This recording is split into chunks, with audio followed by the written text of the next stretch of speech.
بسم اللہ الرحمن الرحیم۔ السلام علیکم ورحمۃ اللہ تعالیٰ وبرکاتہ۔ پیارے ناظرین، آج کے اس ویڈیو میں بات کریں گے ہم کی گوشت پاک رضی اللہ تعالیٰ عنہ کی کرامتیں۔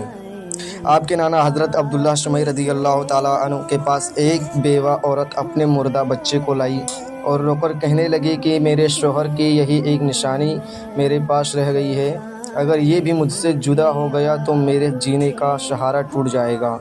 آپ نے اوپر دیکھا کہ اس بچے کی زندگی ختم ہو چکی ہے۔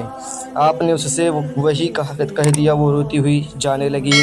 راستے میں حضور گوشت پاک رضی اللہ تعالیٰ عنہ جو کہ ابھی بچے تھے، آپ نے اس کو روتے ہوئے دیکھا تو حال پوچھا تو اس نے سارا ماجرا سنایا۔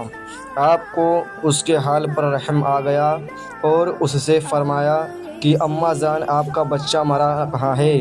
وہ تو زندہ ہے، آپ دیکھیے تو صحیح۔ اب جب اس نے بچے کو دیکھا تو وہ واقعی زندہ اور حرکت کرتا ہوا نظر آیا۔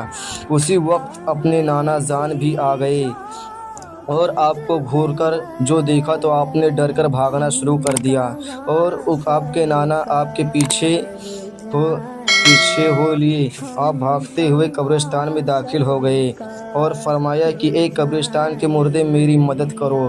آپ کا اتنا کہنا تھا کہ 300 مردے اپنی قبر سے باہر نکل آئے اور آپ کے نانا کے بیچ دیوار بن کر کھڑے ہو گئے۔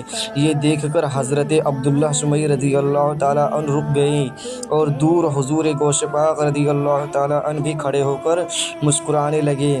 آپ کے نانا نے اپنا سارے اقدس خام کر دیا اور فرماتے ہیں کہ اے بیٹا، ہم تمہارے مرتبے کو نہیں پوچھ سکتے۔ یہاں پر کوئی اعتراض کر سکتا ہے کہ جب ایک ولی نے دیکھ کر بتا دیا کہ اس کی زندگی ختم ہو چکی ہے تو پھر اس مردہ بچے کو کوئی زندہ کیسے کر سکتا ہے؟ تو اس کے دو جواب ہیں۔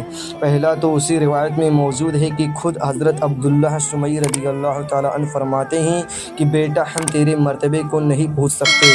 مطلب صاف ہے کہ ولی تو بے شک وہ ہے مگر اس مرتبے کے نہیں کہ مردے جلا سکے، جیسے کہ میرے غوث اعظم ہیں۔ اور دوسرے کی یہ تقدیر یعنی قضا کی 3 قسمیں ہیں۔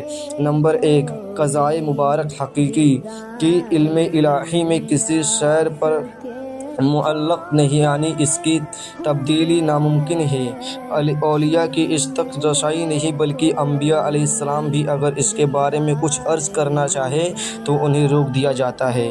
نمبر 2، قضائے معلق محض کہ فرشتوں کے صحیفوں میں کسی شے مثلاً دوا یا دعا وغیرہ پر اس کا معلق ہونا ظاہر فرما دیا گیا ہے۔ اس پر اکثر اولیاء کی رسائی ہوتی ہے، ان کی دعاؤں اور توجہ سے ٹل جایا کرتی ہے۔ نمبر 3، قضائے معلق شبیہ و مبارم کہ علم الہی میں وہ کسی چیز پر معلق ہے لیکن فرشتوں کے صحیفوں میں معلق ہونا مذکور نہیں۔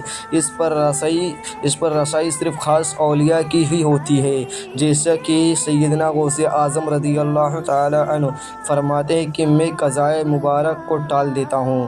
بحر شریعت حصہ 1 صفحہ 607، انوار الحدیث صفحہ 120۔